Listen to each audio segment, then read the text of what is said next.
Good morning दर्शकों, मैं Deepesh Verma, brand manager Vestige. आज हम बात करेंगे भारत के सबसे ज़्यादा उठने वाले हेल्थ इश्यूज कंसर्न जो कि आजकल युवाओं में सबसे ज़्यादा देखा जाता है। बात कर रहे हैं हम बालों के कंसर्न के बारे में और स्किन के कंसर्न के बारे में। 25 साल की उम्र से अगर किसी के बाल झड़ने लगते हैं तो बहुत ज़्यादा ही डिस्टर्ब हो जाता है। तो आज हम जानेंगे कि अपने बालों की स्वास्थ्य को और अपने स्किन को हम बेहतर किस तरीके से कर सकते हैं और इनकी हेल्थ को कैसे मेजर कर सकते हैं। तो आज हमारे साथ हैं एक्सपर्ट डॉक्टर स्वाति, जो कि एस्थेटिक कंसल्टेंट हैं। आज वो हमें बताएंगे कि ये बालों का जो स्वास्थ्य है और स्किन का जो स्वास्थ्य है क्यों खराब होता है और इसे हम किस तरीके से रोक सकते हैं। स्वागत है डॉक्टर स्वाति। तो डॉक्टर स्वाति, मेरा पहला सवाल है कि क्या रीज़न होता है जो इतना बड़ा नंबर हमें देखने को मिलता है। ये सब मतलब मैंने जब स्टडी के बारे में देखा कि करीबन 50% से ज़्यादा पुरुष और महिलाएं भारत में हैं जो कि इस कंसर्न से गुजर रहे हैं और उनकी एज भी 25 साल से नीचे है। 22 से 25 साल के अप्रॉक्स उनकी एज ग्रुप है। तो ऐसे क्या कंसर्न हो गए कि अचानक से ये रेंज एक बहुत बड़ा एक कंसर्न बनने लगा, खासतौर से यूथ में? देखिए, स्किन और हेयर रिलेटेड इश्यूज सिर्फ स्किन और हेयर से रिलेटेड नहीं होते हैं। इसके पीछे मेटाबॉलिक इश्यूज, बॉडी डेफिशिएंसीज, कुछ न्यूट्रिशनल डेफिशिएंसीज, आपके लाइफस्टाइल डिसऑर्डर्स और भी काफ़ी सारी ऐसी चीज़ें होती हैं जिनके होने की वजह से स्किन और हेयर पे इम्पैक्ट आता है। और यूथ मोस्टली इसीलिए ग्रसित है बिकॉज आज के टाइम पे यूथ एक ऐसी जनरेशन है जो कि अपनी लाइफ में इतना स्ट्रेस्ड आउट है, लाइफस्टाइल में उनके ड्रास्टिक चेंजेस हैं, कुछ मेटाबॉलिक डिसऑर्डर्स भी उनको देखने में आ रहे हैं। तो यही सब चीज़ें जब हम एक कंबाइन करके देखते हैं तो हमने यही देखा है कि जो एज कैटेगरी है वो 20 to 35 बहुत ज़्यादा प्रॉब्लम्स हैं स्किन और हेयर की। सो मैम, जैसे आपने बात करी कि लाइफस्टाइल एक मेजर रोल प्ले करता है, एक one of the major role है, तो ये लाइफस्टाइल हेयर हेल्थ को किस तरीके से इम्पैक्ट कर सकते हैं? देखिए, लाइफस्टाइल चेंजेस जैसे कि improper diet, lack of nutrition, sleeplessness, stress, smoking, alcohol, ये सभी चीज़ें जो होती हैं लाइफस्टाइल रिलेटेड प्रॉब्लम्स होती हैं और इनको ये मैक्सिमम पार्ट प्ले करती हैं हमारे लाइफस्टाइल में। और अगर इनकी रेशियो बढ़ती रहती है तो डेफिनेटली हेयर और स्किन के कंसर्न्स भी बढ़ेंगे। तो स्किन और हेयर को बेटर करने के लिए, अपनी हेल्थ को बेटर करने के लिए सबसे पहला प्राइम फोकस आपका लाइफस्टाइल करेक्शन पे होना चाहिए। तो मैम, अभी आपने जैसे बात करी न्यूट्रिशनल इंटेक की, तो न्यूट्रिशनल इंटेक अभी क्या होता है कि हमारी जो लाइफस्टाइल इतनी बिजी हो गई है, हम इतनी भाग दौड़ भरी ज़िंदगी में जी रहे हैं कि हमें समय नहीं मिल पाता। हमारी लाइफस्टाइल कम्प्लीटली डिस्टर्ब हो गई है, खासतौर से मेट्रो सिटीज़ में। तो न्यूट्रिशनल जो गैप है उसको किस तरीके से पूरा करें और क्या सॉल्यूशंस लें उसके ऊपर कि हमारी हेयर और स्किन की हेल्थ है वो बेहतर बने? सबसे प्राइम इम्पॉर्टेंस तो बैलेंस्ड डाइट को ही मैं हमेशा से देती आई हूँ। आपकी डाइट बैलेंस्ड होनी चाहिए, proper protein, carbs, fats, minerals, vitamins, सभी कुछ उसमें होना चाहिए। उसके अलावा आप कुछ न्यूट्रिशनल सप्लीमेंट्स भी ले सकते हैं अपने डॉक्टर की सलाह से। जो भी सप्लीमेंट आपके बॉडी को देखते हुए, आपके डिजीज़ को देखते हुए, आपके डिसऑर्डर्स को देखते हुए अगर आपको डॉक्टर रिकमेंड कर रहे हैं तो आप वो सप्लीमेंट्स ले सकते हैं। साथ ही एक्सरसाइजिंग और अपनी बॉडी के मेटाबॉलिज्म पे ध्यान रखना, यही सब चीज़ें इंपॉर्टेंट होती हैं जिससे आप सिर्फ स्किन और हेल्थ को नहीं, अपनी ओवरऑल बॉडी को आप करेक्ट कर सकते हैं। तो मैम, अगर मैं हेयर हेल्थ की बात करता हूँ स्पेसिफिकली, तो हेयर हेल्थ को हम किस तरीके से मेजर कर सकते हैं और इस अगर इशू शुरू हो गया तो उसको कैसे एड्रेस करें? देखिए, अगर हमारे डेली के hair strands 50 to 100 strands daily गिर रहे हैं तो वो बहुत ही नॉर्मल बात है। कभी कुछ प्रोडक्ट चेंज करने की वजह से या कुछ टाइम तक आपने डाइट प्रॉपर नहीं ले पा रहे हो या वेदर चेंज हुआ है, आपका एनवायरनमेंट चेंज हुआ है, आप एक जगह से दूसरी जगह पे आपने ट्रांसफ़र किया है, तो उसकी वजह से भी एक टेम्पररी हेयर फॉल हो सकता है। 50 to 100 स्ट्रैंड्स नॉर्मल हैं, बट अगर उससे ज़्यादा आपका हेयर फॉल है 3 से 4 हफ्ते तक अगर आपका हेयर फॉल चल रहा है या उससे भी ज़्यादा चल रहा है but strands almost more than 100 आ रहे हैं, तो that is a major concern. तो उसको ट्रीट करने के लिए आपको इंटरनल और एक्सटर्नल दोनों ही ट्रीटमेंट्स की ज़रूरत है। इंटरनल आप अपना डाइट इम्प्रूव करेंगे, आप सप्लीमेंट्स लेंगे, प्लस आप अपनी लाइफस्टाइल को करेक्ट करेंगे जो मैंने पहले भी बताया, और एक्सटर्नल में आप एक अच्छा हेयर केयर रिजाइम अपने डॉक्टर से की सलाह से आप उसको ले सकते हैं, और इन्हीं दोनों को मिक्स करके ही आपका हेयर इम्प्रूव हो सकता है। तो मैम जैसे आपने बात की कि लाइफस्टाइल, डाइट और एक्सरसाइजेस, तो आज सबसे ज़्यादा देखा गया अगर ये 3 चीज़ें डिफिशिएंट हो जाती हैं, हमारी लाइफ से कम हो जाती हैं, तो अब इंसान ओवरवेट की तरफ या ओबीस होने लगता है। तो क्या ओबेसिटी कोई रोल प्ले करती है आपके हेयर और स्किन की हेल्थ को लेकर के? ओबेसिटी इनडायरेक्टली काफ़ी रोल प्ले करती है।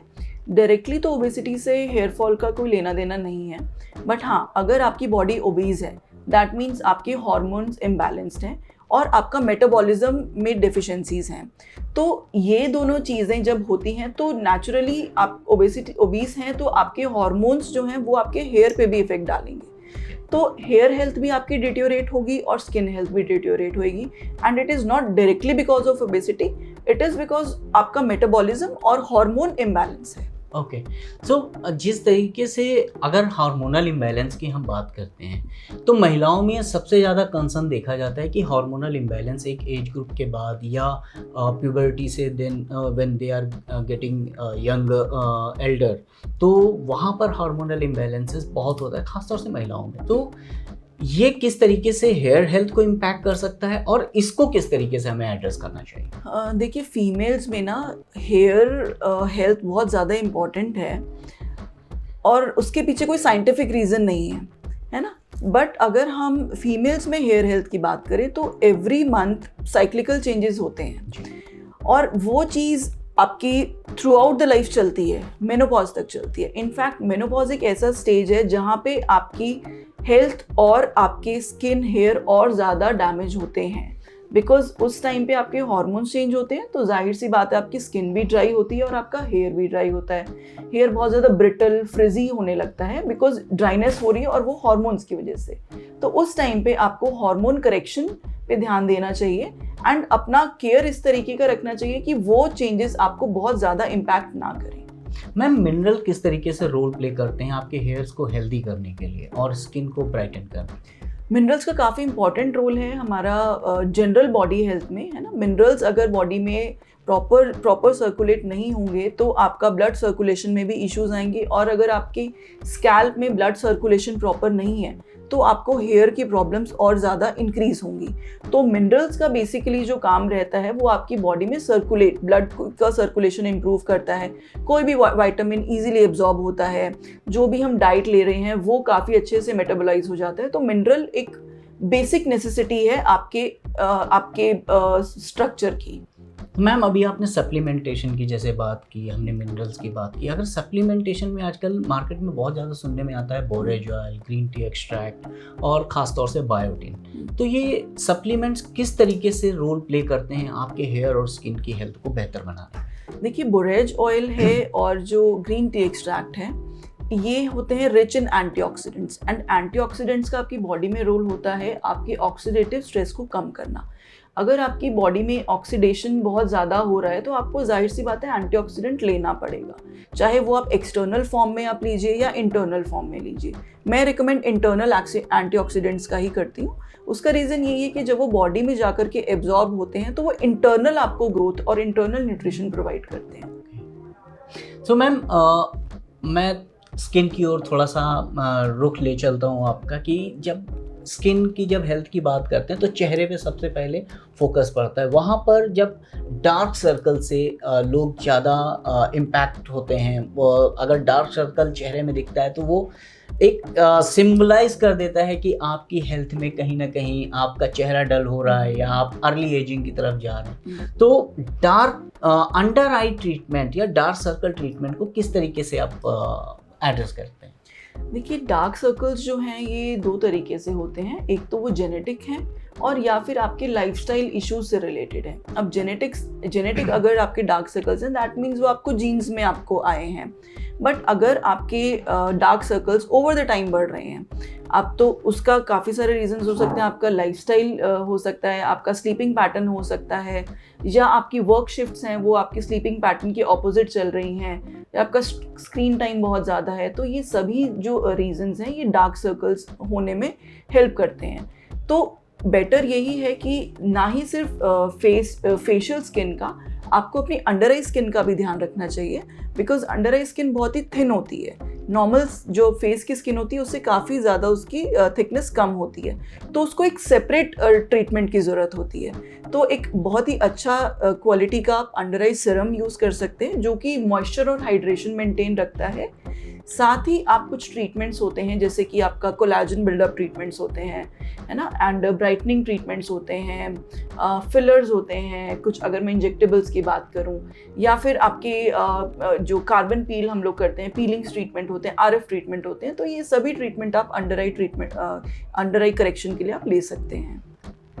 मैम, जिस तरीके से लाइक विंटर चल रहा है या वेदर चेंजेस होते हैं, तो कई लोगों में ड्राई स्किन की शिकायत होती है। अगर वेदर नहीं भी चेंज हो रहा है, खासतौर से विंटर्स में अगर वेदर नहीं भी चेंज हो रहा है तो उनको प्रॉब्लम होती है ड्राई स्किन की, और स्किन बड़ी टाइट सी लगती है। तो इस टाइप की स्किन को हमें कैसे ट्रीट करना चाहिए? देखो, स्किन ड्राई कब होती है, या तो आपका जब मॉइस्चर और हाइड्रेशन बॉडी का बैलेंस नहीं होता है। तो 2-3 चीज़ें हैं। एक, आपको हाइड्रेशन प्रॉपर रखना है, आपका वाटर इनटेक प्रॉपर होना चाहिए। दूसरा, आपको स्किन बैरियर पे ध्यान देना है। सिर्फ एक्सटर्नल मॉइस्चराइज़र लगाने से कुछ नहीं होगा। अगर आपका स्किन का बैरियर डैमेज हो गया है ड्यू टू XYZ रीज़न, है ना, कुछ भी रीज़न हो सकता है, आपका एनवायरमेंटल चेंजेस हो सकते हैं, आपके हार्मोनल चेंजेस हो सकते हैं, या आपका कोई प्रोडक्ट आप यूज़ कर रहे हो जो कि आपको सूट नहीं कर रहा हो, एंड ओवर द टाइम उसकी वजह से आपका स्किन का बैरियर ही डैमेज हो गया है, तो आपको स्किन बैरियर रिपेयर करना होगा रादर देन सिर्फ मॉइस्चराइज़र लगाना। तो आपको स्किन बैरियर इंप्रूव करने के लिए आपको एक प्रॉपर स्किन केयर रिजाइम होता है, जिसमें एक आपकी स्किन टाइप के अकॉर्डिंग एक फेस वॉश होता है, सिरम्स होते हैं, कुछ सनस्क्रीन होता है जो कि बहुत मेजर रोल प्ले करता है। तो ये सब चीज़ें आप यूज़ करके अपना स्किन बैरियर को एनहांस कीजिए रादर देन सिर्फ एक्सटर्नल मॉइस्चराइज़र लगाने के। Ma'am, early sign of ageing को हम किस तरीके से रोक सकते हैं कि अभी टाइम तो नहीं हुआ है बट एक चेहरे में जो झुर्रियाँ हैं ये साइंस आने लगती हैं, तो इस कंसर्न को हम कैसे एड्रेस करें, इसको कैसे इम्प्रूव कर सकते हैं? देखिए, एक सनस्क्रीन, सबसे पहली तो चीज़ है सनस्क्रीन। अगर आप सनस्क्रीन यूज़ नहीं कर रहे हो तो सन डैमेज की वजह से जो फ्री रेडिकल्स हैं वो आपको बहुत ज़्यादा आपकी स्किन को हैम्पर करेंगे और उस वजह से आपकी एजिंग बढ़ेगी। तो सनस्क्रीन तो आपका मस्ट है, आप उसको मिस ही नहीं कर सकते हो।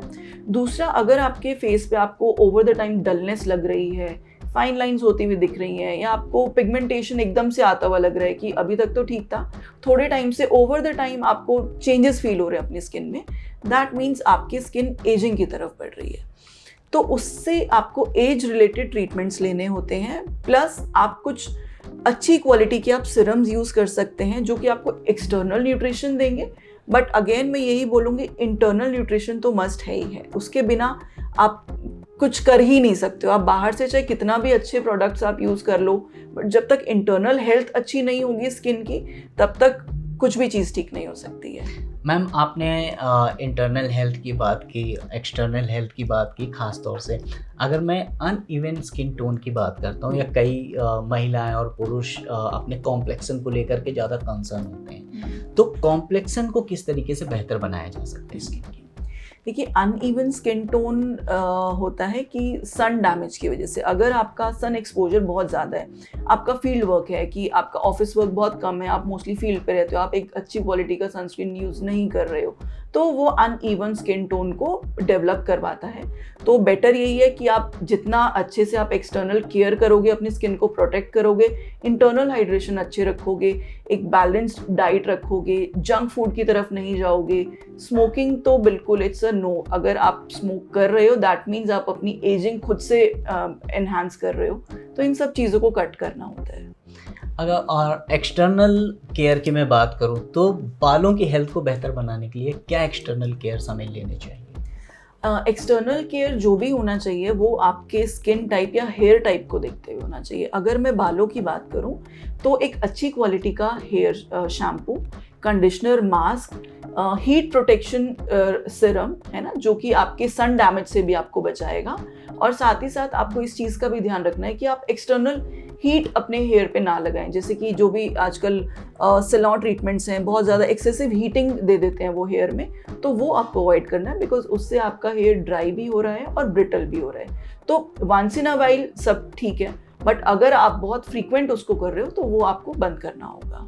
थैंक यू डॉक्टर स्वाति हमसे बात करने के लिए और हमें इतनी महत्वपूर्ण जानकारी देने के लिए। हम किस तरीके से अपनी हेल्थ, अपनी हेयर हेल्थ को और अपनी स्किन हेल्थ को बेहतर बना सकते हैं, और उम्मीद करता हूँ कि दर्शकों को भी एक सारी इन्फॉर्मेशन काफ़ी काम आएगी, जिससे वो अपनी स्किन और हेयर हेल्थ को इम्प्रूव कर सकते हैं। Thank you very much ma'am, thank you. Thank you.